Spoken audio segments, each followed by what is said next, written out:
कुछ कहानियां ना लफ्जों से नहीं बल्कि खामोशी से कही जाती हैं। ये कहानी भी कुछ ऐसी ही है।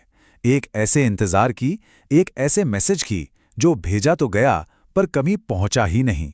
रात के 11:47। काव्या के लिए ये सिर्फ वक्त नहीं है, ये एक याद है, एक उम्मीद है और एक ऐसा इंतजार है जो कभी खत्म नहीं होता। उसकी पूरी दुनिया ना फोन की इस छोटी सी स्क्रीन पर सिमट गई है। और स्क्रीन पर क्या है? बस एक line, last seen today at 10:02 PM। जैसे वक्त बस यहीं आकर जम गया हो। और ये कोई आज की बात नहीं है, ये उसकी हर रात की रस्म बन चुकी है। राघव की चैट खोलना और उस खाली जगह को बस देखते रहना जहां एक नए मैसेज को आना था। तो चलिए जरा वक्त में पीछे चलते हैं, कहानी के बिल्कुल शुरुआत में, 3 साल पहले, जब दो अनजान लोग एक दूसरे की दुनिया बनने वाले थे। सब कुछ एक मामूली से इंस्टाग्राम मैसेज से शुरू हुआ था। धीरे धीरे सुबह की पहली गुड मॉर्निंग और रात की आखिरी गुड नाइट एक आदत सी बन गई। वो दोनों स्क्रीन के आर पार होते हुए भी एक दूसरे की जिंदगी का सबसे जरूरी हिस्सा बन चुके थे। बस यही वो चंद लफ्ज थे, एक अनजान शख्स की तरफ से आई एक छोटी सी तारीफ, और यहीं से वो दुनिया बननी शुरू हो गई जिसमें काव्या और राघव के सिवा और कोई था ही नहीं। राघव के ऐसे मैसेज काव्या के लिए सब कुछ थे। वो उसे ये महसूस कराता था कि वो कितनी खास है, और काव्या ने अपनी पूरी की पूरी दुनिया उसी के इर्द गिर्द बुन ली थी।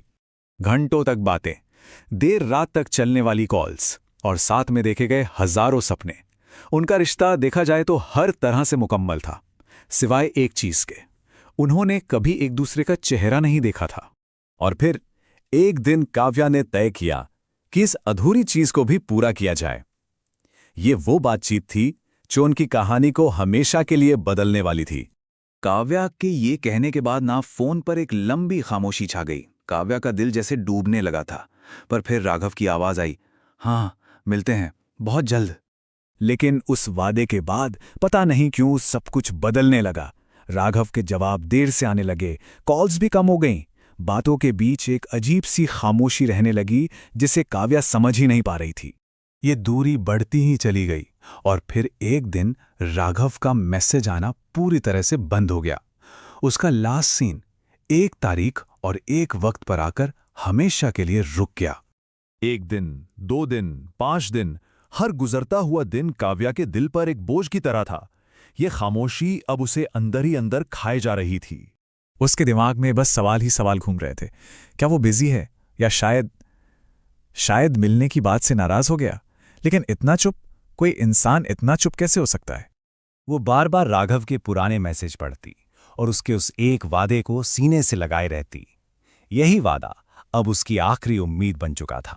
फिर ठीक 1 महीने बाद एक अनजाने नंबर से कॉल आई। फोन के उस पार से एक सहमी हुई आवाज ने पूछा, क्या आप काव्या बोल रही हैं? यह सवाल नहीं था, काव्या के लिए एक खौफनाक आहट थी। फोन पर राघव का दोस्त था और उसके अगले कुछ लफ्जों ने काव्या के पैरों तले से जमीन खींच ली। फोन हाथ से छूट गया और उसकी दुनिया वहीं उसी पल में थम गई।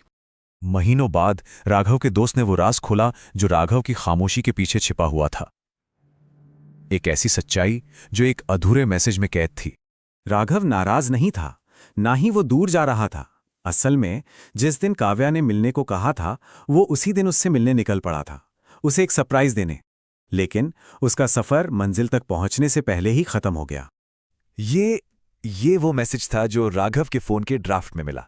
वो शब्द जो वो काव्या तक पहुंचाना चाहता था पर कभी पहुंचा नहीं सका। एक इजहार जो हमेशा के लिए अधूरा रह गया। इस हादसे को आज 2 साल हो गए हैं। दुनिया काफी आगे बढ़ गई है, लेकिन काव्या के लिए वक्त आज भी उसी दिन, उसी पल में ठहरा हुआ है। वो आज भी हर रात 11:47 पर ऑनलाइन आती है, राघव के चैट विंडो खोलती है और बस इंतजार करती है उस मैसेज का जो अब कभी नहीं आएगा। शायद यही सच है, कुछ कहानियां अधूरी नहीं होती, बस किस्मत उन्हें मुकम्मल होने का वक्त ही नहीं देती।